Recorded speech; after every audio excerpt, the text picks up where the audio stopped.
How do you view the world now? You're a man who is incredibly successful. You're referred to a million times a week, Coronation Street, EastEnders, on every programme. I hear you mentioned time and time again. That's because I changed my name to Exit. No, it's I think as you grow old, you do go wise. You do get very wise, you know. Oh, you become very, very, full of information. And very often young men like you come along to me with your problems, and I say, no, it's only a pimple. It's not worth worrying about. And young ladies come, I'm an agony uncle. Yes, I'm an agony uncle. And people bring their problems to me, little problems to me. Yes. How often do you dish out your medical advice? Well, whenever I'm out. Have you got a problem? Do you always sit like that? And I see you wear the regulation young man's uniform, jeans, and your shirt hanging out. Why don't you tuck your shirt in? When I see these young fellas going on with the shirt, it always looks to me as though you've just been interrupted. Because I have what they call a muffin top, you see, a belly that dangles over, and I don't want anybody to see it. Oh, I see. And how did you get to that shape? Is it? Are you overfed, underfed, or is it? Definitely overfed. I mean, you've got a snake-like figure. Do you think you lose a lot of calories on stage? Because, I mean, you're on for several hours. I think so, yes. I think you burn quite a bit of energy up. It takes me a couple of days to get over it.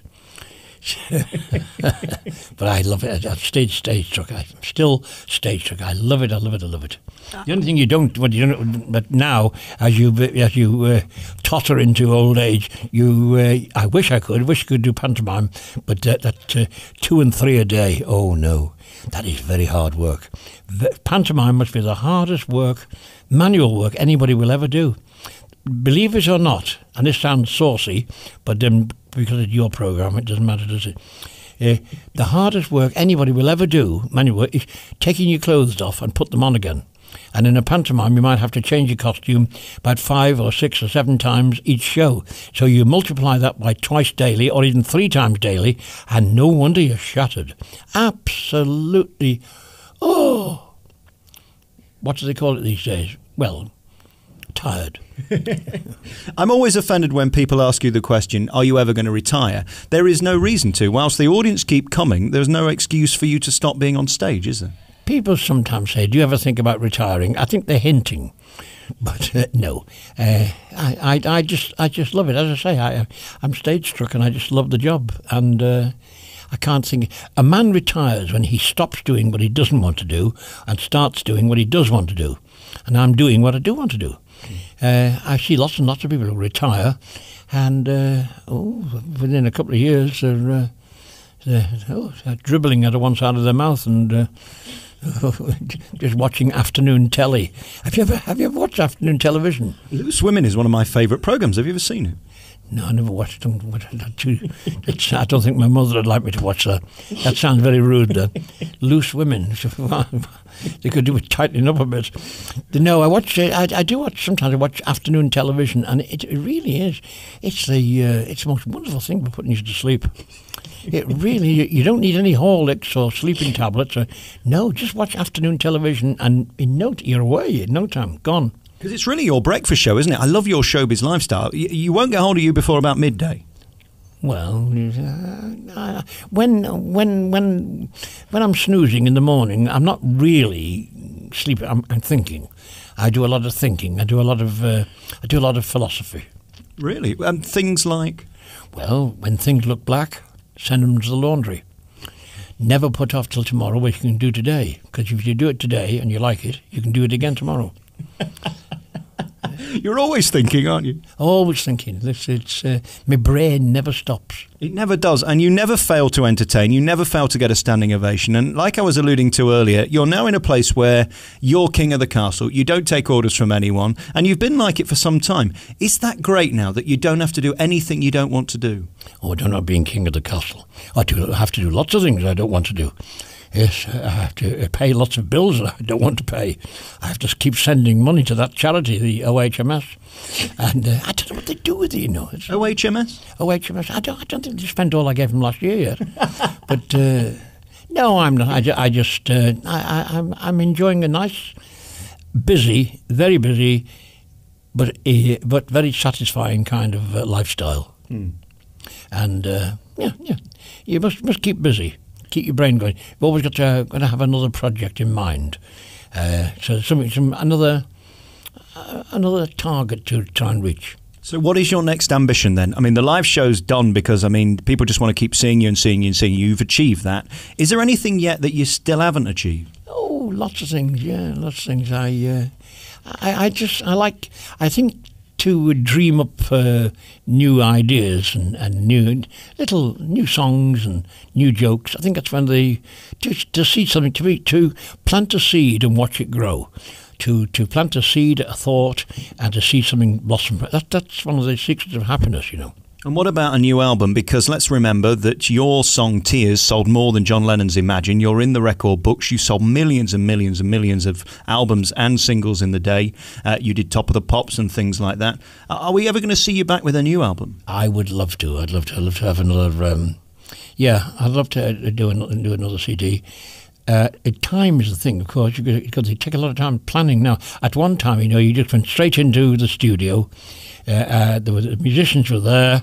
They put you in a little glass box, like a telephone box, all on your own, and you put the earphones on, and you could hear the live musicians coming through, all playing, and you sang, and that was it. And you might have 3, 4, 5, 6, 7, 8, 9, even 10 goes if you want, but you got it right.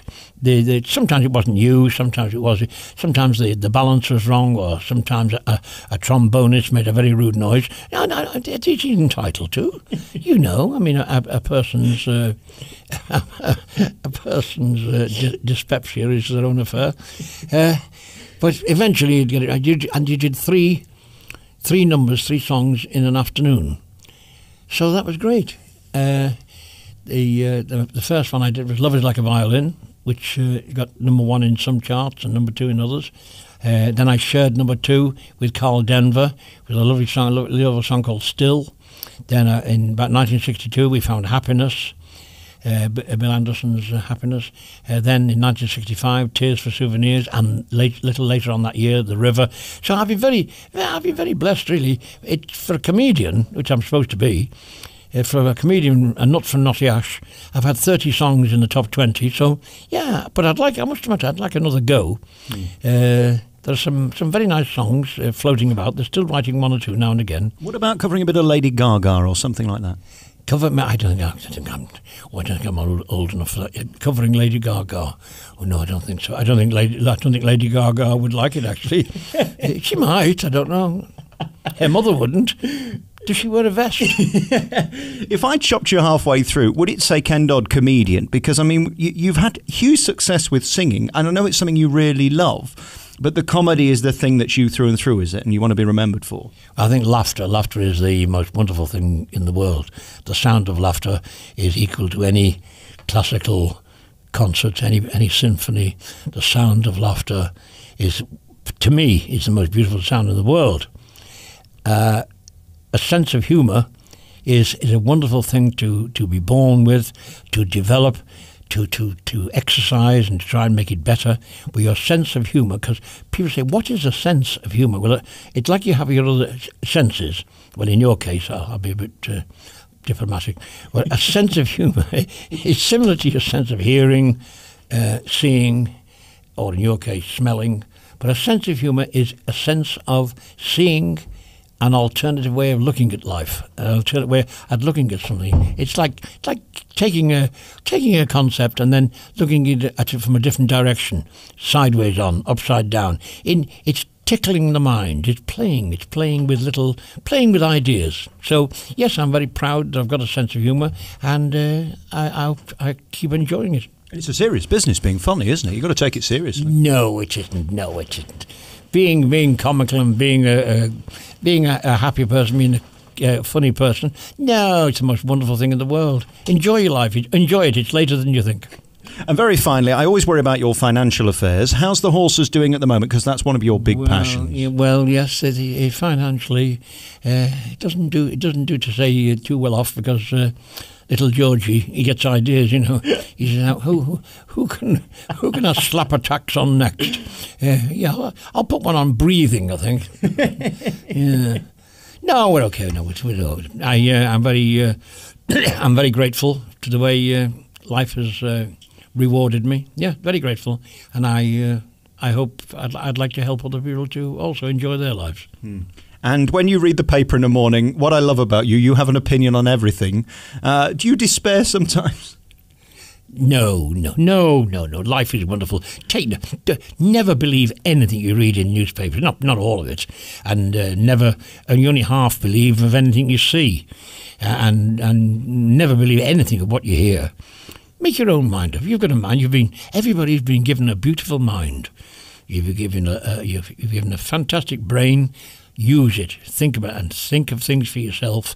Think things through yourself and make your own mind up. Don't rely on the media. Think for yourself. Very finally, you've brought so much happiness into people's lives. That's your tagline at the show. It's the song that opens, it's the song that shuts, it's the song that you're best known for. That's your greatest achievement, isn't it? Is dishing out this happiness day after day after day for 50, 60 years. I think one of the greatest achievements in life would be listening to you getting your lines right and not stuttering and stammering and making a mess of the script. So, yes, but one of the great things in life is happiness. Well worth looking for. It's there for everybody. It's all around you. So happiness is there. Look for it, find it, and share it with somebody else. Thank you very much for being you. Thank you for all your inspiration over the years. And good luck tonight, and break a leg and have a fantastic time with the audience here in Derby. Thank you, Alec. And get your mouth fixed as soon as possible.